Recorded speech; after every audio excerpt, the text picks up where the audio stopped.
Hello my fellow Christian fiction lovers, welcome to the winter wrap-up. Every 3 months I do a seasonal wrap-up of all of the books I read in the past season.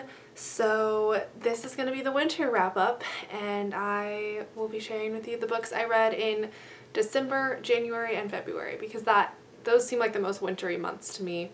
So that's just how my brain divides it up. I know this wrap-up is a little late. Normally I like to get it done like at the very beginning of a month, and it's still the 8th.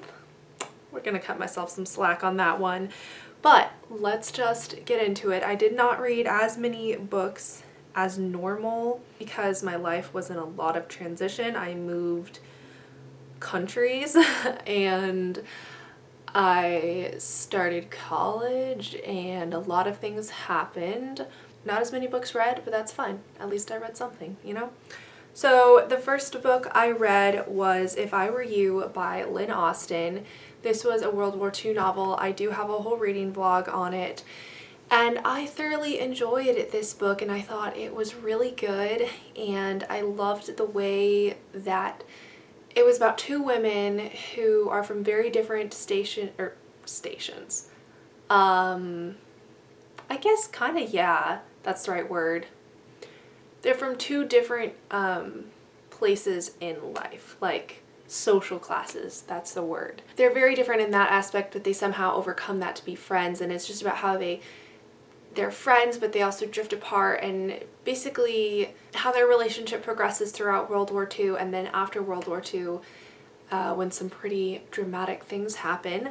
And I just loved the dynamics that it presented. It was different than other books I've read, and I also loved how both women drove ambulances around London to rescue victims of the bombing. Yeah, I just thought that was so cool. I've never read a book where the characters did that. Then I read a duology by a self-published author. So I read Mohamed's Moon and Mohamed's Song by Keith R. Clemons.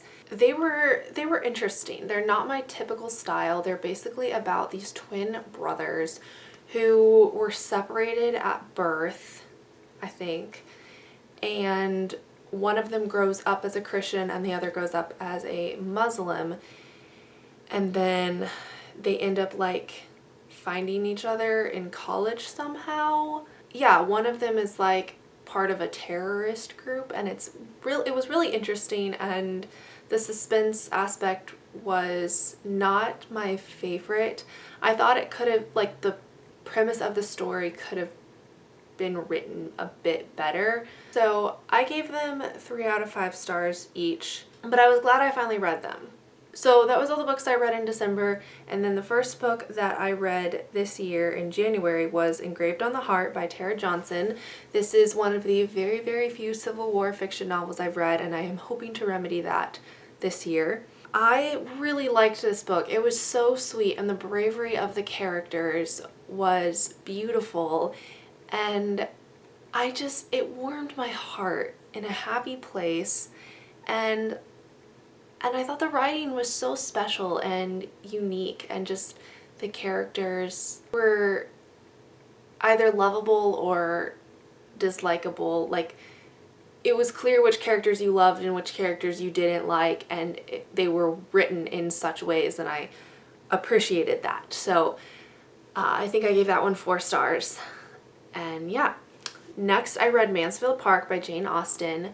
Mansfield Park is a hefty book. It is long. There is a lot of plot. There are a lot of characters. It is not for the faint of heart. It took me a little bit to read this book, but I am so glad I did. I love Jane Austen's works. They are just pieces of literary art, and Mansfield Park was no exception. Truly, it was a great book. It is not something that I will be rereading anytime soon because it's long and detailed, but I do recommend reading it if you have not read it yet, because it is worth it. Well worth it. And also, the main character in Mansfield Park, she's a very quiet girl and she observes a lot. So it's a lot of her observations and then her thoughts. She doesn't input into like the dialogue or the storyline very much. It's more of just her going along with what's happening, and we get her commentary on it. And she's very mild, and I really like that. That was a great way to tell the story from that perspective. Okay, then I read The Winter Rose by Melanie Dobson. This is a new release as of this year, and this was my first 5-star of the year and my only 5-star for the winter. And I loved it. It was awesome. Every single book by Melanie Dobson is better and better, and I just so adore the way that she crafts characters who go through the worst possible things and gives them beautiful stories of overcoming and reconciliation and time really crafting their stories to mean so much more. And it was beautiful. I loved it, and I do have a full review on it, but please go read it. Next, I read The Girl Who Could Breathe Underwater, another new release by Erin Bartels, and this book is not an easy book. It definitely deals with a lot of triggering topics, so please do the research before you read this book. But I do encourage reading this book because it brings to light some things that I think are necessary to know about, and the way it handles the main character's trauma and how she deals with her trauma. I think it's so important and sheds light on how everybody overcomes their trauma in different ways and they deal with it differently. And there were a couple times in the book where I thought that is not how I would have dealt with that situation. But I have never been in her shoes, so I can't fully understand or know how I would deal with that trauma. It just didn't seem as normal to me. Again, I have to take a step back and be like, yeah, thankfully I'm not in her shoes, so seeing it from in my brain thinking like that's not normal, but to her it probably was normal as the main character. Like, I don't know if that makes sense, but I just love the way it presented a trauma survivor and how she dealt with it in a way that might not seem normal. It's how it helped her heal. And I really liked that. Then I read some romance because it was around Valentine's Day, and I don't read a lot of romance, but I had this one sitting on my shelf, and that was Love and a Little White Lie by Tammy L. Gray. Some of you guys might know that I bought this book from Oshina's recommendations. Oshina has wonderful reviews and recommendations. Highly encourage checking out her channel after you're done watching this video. And I really liked Love and a Little White Lie. I did give it 3.5 stars just because there were a couple of times that I thought the main character was a little shallow, not gonna lie, but I was able to get past that and see the beauty of the story, and she ended up with such a sweet partner and I really liked it, and I'd definitely be interested in reading more romance by Tammy L. Gray. Then I read The Lady's Mind by Francine Rivers, which was another romance-ish, I guess. And this is another new release. I read a lot of new releases for me. And I liked it. I was expecting it to be a lot better than it was. The romance element was my least favorite just because of the way the two characters started their relationship, but it wasn't a romantic relationship at first. Just the way they met and the way they viewed each other and then got to their romance was very interesting.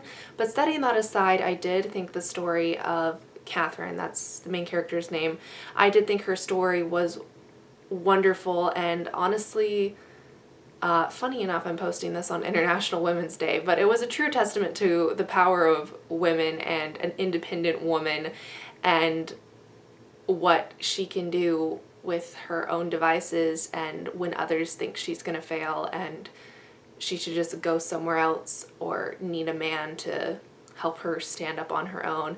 Catherine really proved a lot of people wrong in that sense, and maybe that's a little bit of a spoiler, but you kind of see it coming in the book, and I just really appreciated that, reading that as a woman. Next I read Until Leaves Fall in Paris by Sarah Sundin, another new release. That's the last new release for now. And I did just post a full review of this book last week. I liked it. It took a while to get the plot in motion, but once it did get in motion, it moved pretty fast, and the ending was a little too rushed for me, but the characters were so lovable and the resolution was fairly likable that I was able to look past that part, and that helped me keep reading, is because in the beginning the characters were lovable enough to get past the lack of a plot. So those are just some simple thoughts on that book.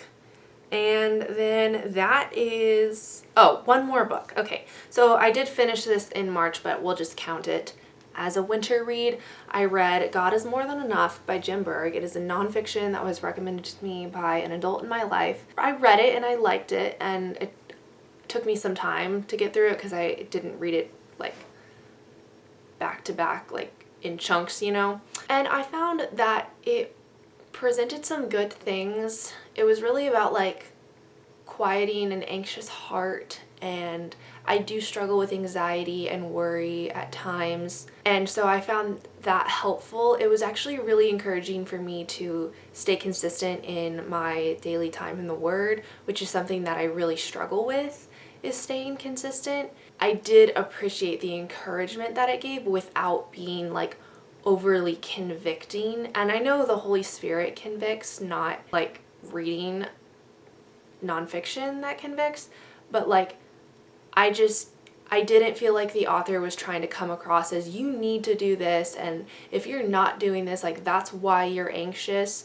It handled anxiety in a pretty good way, considering the very conservative background of the author. I did appreciate that, and so I like that encouragement without being overly convicting. I think there are better books about handling anxiety as a Christian out there.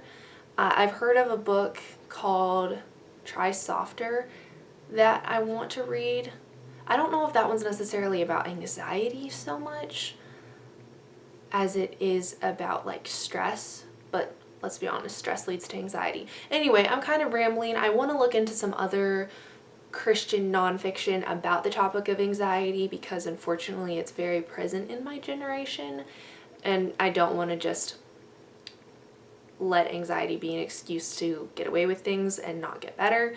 I did not plan to say any of that, but I said it anyway. So those are the books I read this past winter, not as many as normal, but we'll see what the spring brings, and you'll be seeing this type of video again in another probably 2.5 months now. But let me know if you've read any of these books. I'd love to chat about them in the comments, and recommendations for the spring, probably more like the summer because I have a TBR for the spring. But anyway, recommendations are welcome, and thank you so much for watching this video. If you liked it, don't forget to give it a like, and if you want to see more content like this, go ahead and subscribe, and I will see you in my next video, whatever that is. Until then, bye!